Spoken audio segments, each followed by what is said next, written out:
Сәлеметсіздер ме оқушылар, бүгін біз сіздермен бірге уәде етілген келесі тақырыбымыздың жауаптарын толық тапсырмаларымен шығарамыз. Біздің келесі тақырыбымыз туған тарихың түп тамырың. Бірінші тапсырма бойынша мәтінді оқып, көтерілген мәселені анықтауға бағытталған сұрақтар құрастырыңдар дейді. Ол үшін мәтінді оқып, мынандай сұрақтарды қоюға болады. Қазақ халқының басынан қандай қиын оқиғалар өтті? 1916 жылы қандай оқиға өтті? Желтоқсан оқиғасы несімен есте қалды? Мәтінді оқығаннан кейін осылай жазуға болады. Екінші тапсырма. Тарихи оқиғалар суреттерін жылдарымен сәйкестендіріп сұхбат құрыңдар. Бірінші суретпен 1991 жыл сәйкес келеді. Екінші суретпен 2017 жыл. Үшінші суретпен 1993 жыл. Ал төртінші суретпен 1997 жыл сәйкес келеді. Оны сұхбат құру үшін мынадай сұхбат құруға болады.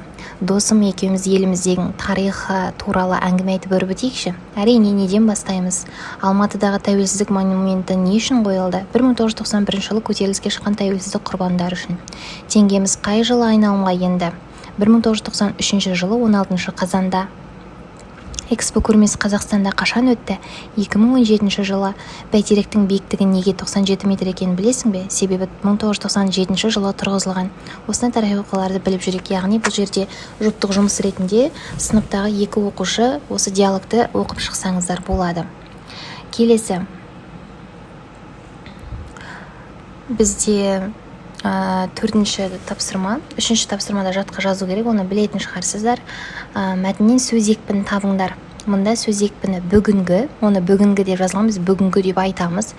Және жұмыстары, жұмыс деп жазылғанмен, жұмыс деп ол әріпі естіледі. Келесі екінші деңгей.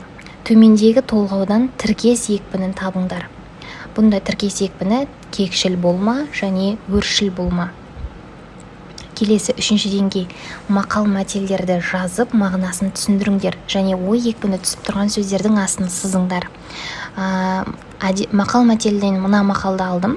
Әдепті бала ата-анасын мақтатар, әдепсіз бала ата-анасын қақсатар. Бұл жерде ой екпіні ата-ана болып тұр. Және бұл неге ой екпіні? Өйткені ой осыған түсіп тұр. Мағынасы, айтқан тілді алатын бала әрқашан ата-анасы бір рет айтқан сөзі тез түсініп алады. Ал айтқан тілді алмайтын бала ата-анасының айтқан ақылын тыңдамай бір сөзді бірнеше рет айтқызады деген мағынада. Әрине, дәл осы мақалды алу міндетті емес, жалпы бұл үлгі ретінде беріліп отырғанын тағы да еске саламыз. Келесі, екпін және оның түрлеріне анықтама жазыңдар. Мына көп нүктенің орнына белгілі сөздерді қою керек. Ой екпіні, сөйлемдегі бір сөздің көтеріңкі дауыспен айтылуы. Сөз екпіні, сөздегі бір буынның көтеріңкі айтылуы. Екпін, сөйлеген кездегі белгілі бір сөздің буынның және дыбыстың ерекше көтеріңкі дауыспен айтылуы. Және дыбыс екпіні, сөздегі бір дыбыстың көтеріңкі айтылуы. Және тіркес екпіні, сөйлемдегі тіркескен сөздердің бір ғана екпінге ие болуы.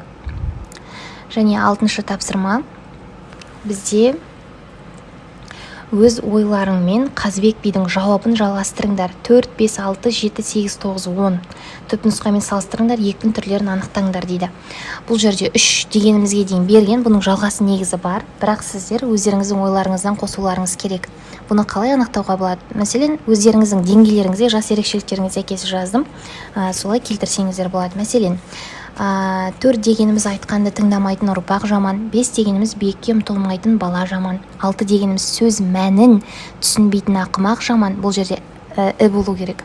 7 дегеніміз бардың қадірін білмейтін жаман, 8 дегеніміз өзіне сенімсіз болған жаман, 9 дегеніміз ысырапқа жол беріп толған жаман, 10 дегеніміз уақытын бос өткізіп қойған жаман деп аяқтауға болады. Осымен біздің 5-ші тақырыбымыз өз мәресіне жетті. Барлығын толық талдадық. Видеоны ұнаса міндетті түрде лайк басып, тіркеліп қойыңыздар және күшті комментарий қалдырып қойыңыздар. Бұл келесі тапсырманы орындауға бізге үлкен шабыт сыйлайды.